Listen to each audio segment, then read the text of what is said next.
দীর্ঘদিন ধরে আমরা মঙ্গলকে শান্ত ও নিস্তব্ধ গ্রহ হিসেবে জানতাম, কিন্তু নতুন এক গবেষণা দেখাচ্ছে মঙ্গল আর নিস্তব্ধ নেই।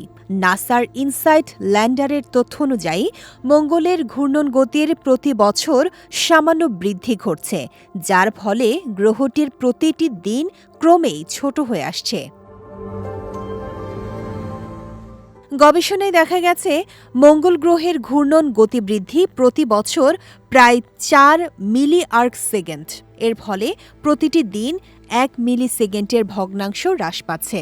যদিও এটি সামান্য মনে হলেও এর নির্ভুল হিসাব করতে বিজ্ঞানীদের দীর্ঘকালীন পর্যবেক্ষণ ও বিশদ তথ্যের প্রয়োজন হয়েছে।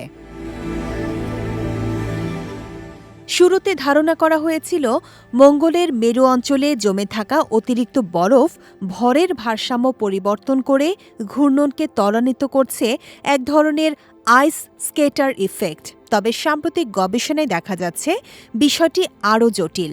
মঙ্গল গ্রহের ম্যান্টেলের ভেতর থেকে হালকা উপাদানের বিশাল প্রবাহ উপরের দিকে উঠছে, যা ঘূর্ণন গতিকে বাড়াচ্ছে।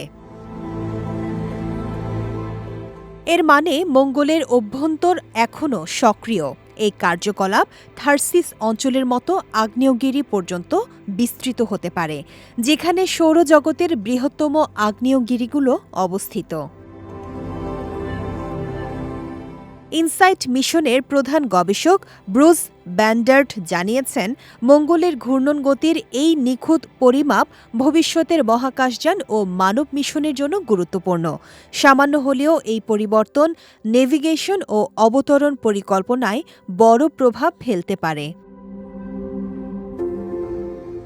মঙ্গল আর নিস্তব্ধ মৃত গ্রহ নয়, এটি এখনও সক্রিয় প্রক্রিয়া সম্পন্ন একটি গ্রহ, যা আমাদের সৌরজগতের রহস্য আরও গভীরভাবে বোঝার সুযোগ দিচ্ছে।